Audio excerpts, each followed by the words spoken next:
तपाईहरू सम्पूर्णलाई फेरि पनि मेरो अर्को मिनी भ्लगमा स्वागत छ। आशा गर्दछु तपाईहरू सबैजना नै सन्चै हुनुहुन्छ होला भनेर। अनि आजको मैले चाहिँ यस मिनी भ्लगमा के बनाएको छु भने चाहिँ आज चाहिँ म बारी पनि गएको थिएँ केही काम गर्न र दिवाली पनि आइसक्यो। त्यसकै मैले मिनी भ्लग बनाएको छु र तपाईहरूले हेरिराख्नुहुन्छ भन्ने आशा राख्दछु र यो मैले मिनी भ्लग बनाएको हो। अनि अहिले चाहिँ गाइस म बारी पुगेको थिएँ। अब चाहिँ बाबाको केही शब्द सुन्नुहोस् होला। के गरेको सागपात लगाउनुलाई खनेको भन्नु अझै मेरो छोराको लागि सागपात लगाइदिएको। अब छोराले के गर्ने हो? अनि यो चाहिँ गाइस धनिया हो हैन। अनि धनिया चाहिँ यहाँ उम्रिरहेको रहेछ। अनि यहाँ चाहिँ हाम्रो आमाले साग चाहिँ रोप्नु हुँदै थियो हैन। बाबाले चाहिँ खरुवाले खन्नु हुँदै थियो भन्ने चाहिँ हाम्रो आमाले चाहिँ साग रोप्नु हुँदै थियो। अनि यहाँ चाहिँ हाम्रो आमाहरू हुन्छ जस्तै कि हैन पैसा कमाउनको लागि घरमै साग रोप्दैछ। अब चाहिँ म पनि साग रोप्नेछु, त्यसकै अलिकति भिडियो दिनेछु गाइस है। र अहिले चाहिँ म यस बेलामा हैन स्पाइनच या साग रोप्दैछु। मलाई चाहिँ यस्तो सागहरू रोप्नु मलाई पुरा मनपर्छ हैन। अनि नङ चाहिँ मेरो लामै छ हैन, नङमा पनि मैला पुस्छ भने चाहिँ मलाई पिर लाग्छ।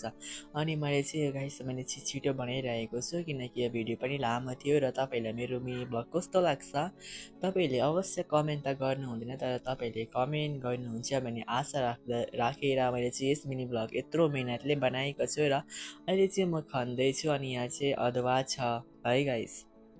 अनि यहाँ चाहिँ मैले अलिकति भए पनि साग रोपिसकिसकेँ। अनि बाबाले चाहिँ यहाँ खन्नु हुँदै थियो। छोड्नु अब चाहिँ म खन्छु भनेर बाबा जानुभयो। अनि गाइस मैले चाहिँ यतिखेर खन्दै थियो हैन। यसरी खनेर चाहिँ सागहरू रोप्यो भने चाहिँ एकदमै राम्रो हुन्छ। अनि यो माटो चाहिँ मलिलो थियो कारण यहाँ चाहिँ बाख्राको बर्कोला राखेको थियो रहेछ हैन गाइस। अनि अहिले चाहिँ म खन्दैछु। यो भिडियो पनि स्पिडै छ गाइस। अनि अहिले चाहिँ मैले अलिकति खनी पनि सकिसकेको थिएँ। अनि हाम्रो आमाले फेरि यतापट्टि साग रोप्नु हुँदै थियो रहेछ। र यहाँ गाइस चाहिँ अहिले चाहिँ हाम्रो बारीमा भएको चिजहरू म देखाउन थालेँ हैन। यो चाहिँ बोडीको बोट हो हैन। तपाईँहरूलाई पनि बोडी मनपर्छ होला, मलाई त अलिअलि मनपर्छ हैन। हाम्रोमा चाहिँ सबैको खेती नै गरिन्छ अलिअलि छोडेर। आलुहरू पनि रोपि नै रहन्छ, तिल तोरी सबै रोपिन्छ। अदुवा झन् मेन हो हैन। यहाँ चाहिँ बोडी फल्नु आँटेको रहेछ। अनि यहाँ चाहिँ बोडीको फुल फुलिरहेको थियो।